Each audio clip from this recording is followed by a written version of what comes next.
حق کی اگر طلب ہے، ہدایت کی اگر کوئی ہدایت کا جویا ہے، تلاشی ہے، تو وہ لازماً اللہ اسے پہنچا دے گا۔ وَالَّذِينَ جَاهَدُوا فِينَا لَنَهْدِيَنَّهُمْ سُبُلَنَا۔ جیسے حق کی طلب میں حضرت سلمان فارسی رضی اللہ تعالیٰ عنہ، انہوں نے کتنی محنت کی ہے، کتنی جد و جہد کی ہے۔ مجھے تو بسا اوقات محسوس ہوتا ہے کہ حضرت ابراہیم علیہ السلام کے یوں سمجھیے کہ ہر اعتبار سے ایک ریپلیکا سا نظر آتا ہے، شخصیت کے اعتبار سے۔ فارس میں پیدا ہوئے، باپ جو ہے آتش کدے کا اہم پجاری یا جو بھی کہے ذمہ دار تھا۔ اب ان کے دل میں یہ بات آئی کہ یہ کیا تماشا ہوا، آگ ہم جلائیں، ایندھن ہم ڈالیں تو آگ جلے، اور پھر اسی کے آگے ہاتھ جوڑ کر کھڑے ہو جائیں۔ بغاوت کی، ایک اللہ کو مانوں گا میں۔ جیسے حضرت ابراہیم علیہ السلام کو باپ نے نکال دیا تھا، وَاہْجُرْنِی مَلِیًّا، نکل جاؤ میری نگاہوں کے سامنے سے، ورنہ لَأَرْجُمَنَّکَ، میں تمہیں رجم کر دوں گا، سنسار کر دوں گا۔ ایسے ہی باپ نے انہیں بھی نکال دیا۔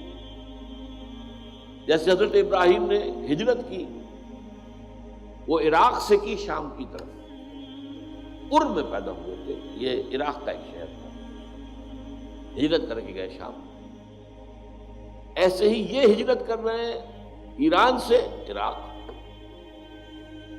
عراق سے متصل شام ہے، ایران سے متصل جو ہے عراق ہے، اور وہاں جو ہے انہوں نے جا کر عیسائیت اختیار کر لی، اس لیے کہ اس وقت تک اسلام عیسائیت ہی تھا، حضور کی تو بعثت ابھی ہوئی نہیں تھی۔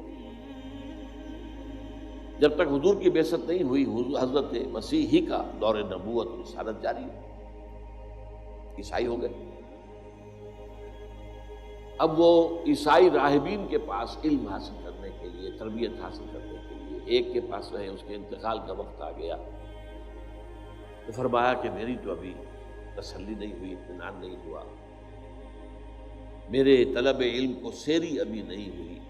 اس نے پتہ دیا کہ اچھا اب جاؤ فلاں راہب کے پاس چلے جاؤ، وہاں پہنچ گئے، وہاں زیر تربیت و تعلیم رہے، اس کا بھی وقت آ گیا، وہی بات دہرائی۔ تب اس نے کہا کہ میرا علم مجھے بتا رہا ہے کہ جنوب کی طرف کھجوروں کی سرزمین میں نبی آخر الزماں کا ظہور ہونے والا ہے۔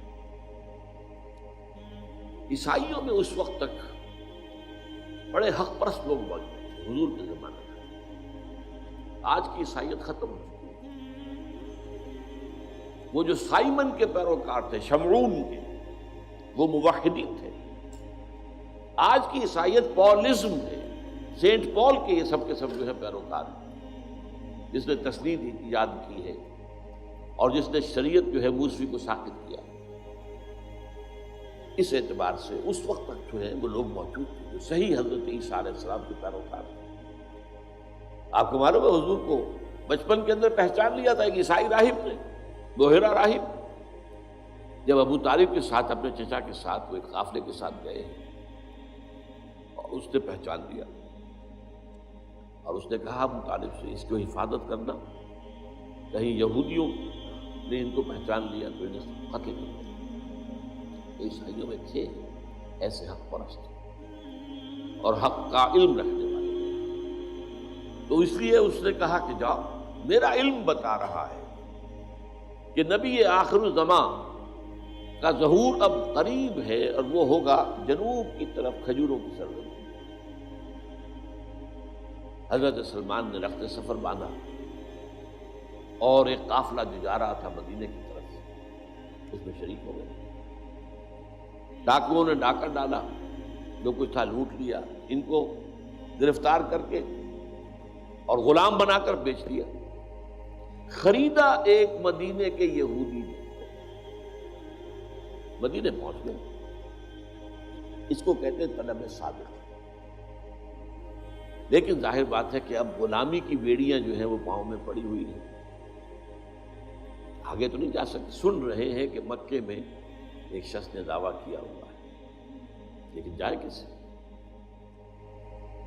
اب یہ کہ حضور خود تشریف لے آئے، ہجرت فرما کر۔ تو میں کہا کرتا ہوں کہ یہاں کنواں جو ہے وہ چل کر پیاسے کے پاس گیا، حضور پہنچے صلی اللہ علیہ وسلم۔ اب انہوں نے اپنے مالک سے کچھ کھجوریں حاصل کی اور لے کر پہنچ گئے حضور کی خدمت میں۔ آپ نے پوچھا کیا ہے؟ یہ صدقہ ہے، آپ کے لیے لایا ہوں۔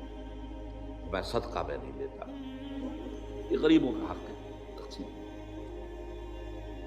اور یہ بات بتائی تھی اسی راہب نے کہ یہ ان کی جو نشانی ہوگی، صدقہ قبول نہیں کریں گے، ہدیہ قبول کر لیں گے۔